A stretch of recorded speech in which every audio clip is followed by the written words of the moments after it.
नमस्ते प्रिय छात्र, कैसे हैं आप सब? अच्छे हैं ना? चलो, पहली इकाई दयालु शिकारी हमने पूरा कर लिया है, बराबर। अब उसकी कसौटी हम देख लेते हैं। यहाँ मैंने पूरी कसौटी दी है।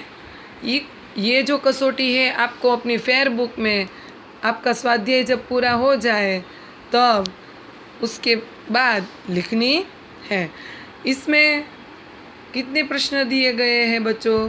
देख लीजिए, 4 प्रश्न दिए गए हैं। पहला प्रश्न है निम्नलिखित प्रश्नों के उत्तर दीजिए। 4 प्रश्न दिए गए हैं, एक प्रश्न का 2 मार्क है। 2 मार्क है। पहला प्रश्न है शिकारी हिरनी के पास क्यों गया। दूसरा प्रश्न है शिकारी हिरनी को अस्पताल क्यों ले गया। तीसरा प्रश्न है हिरनी के समीप जाकर शिकारी ने क्या देखा। चौथा प्रश्न है हिरनी को आराम कैसे मिला। बच्चों, हमने पूरी कहानी अच्छे से पढ़ी है, तो मुझे आशा है कि इन चारों प्रश्नों के जवाब आप ज़रूर अच्छी तरह से लिख सकेंगे। उसके बाद आप देख सकते हैं दूसरा प्रश्न है वर्ण के आधार पर अधिक से अधिक शब्द बनाइए। बराबर है, 4 मार्क है। 4 वर्ण दिए गए हैं, ट, ड, भ, म। बराबर है। हमने ये वर्णों पर से शब्द कैसे बनाए जाते हैं ये भी हमने चर्चा की है। तो आपको यहाँ ट, ड, भ, म से यहाँ 7 लाइनें दी गई है। यहाँ कम से कम आपको 7 शब्द बनाने हैं और अधिक बनाने हैं तो भी आप बना सकते हैं।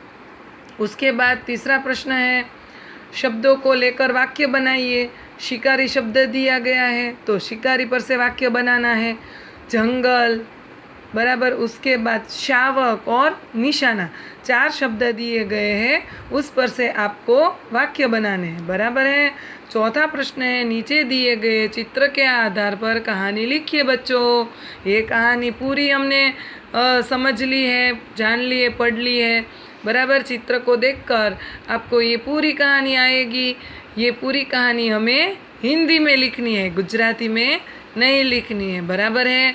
तो यहाँ पर ये कसौटी पूरी हो जाती है। कहानी भी 4 मार्क की है। बराबर। इस प्रकार यहाँ पूरी कसौटी दी गई है। बराबर है बच्चों। तो आप ये पूरी कसौटी अपनी नोटबुक में लिख लेना। बराबर है। तो कसौटी के लिए आप सबको all the best. Bye bye, take care.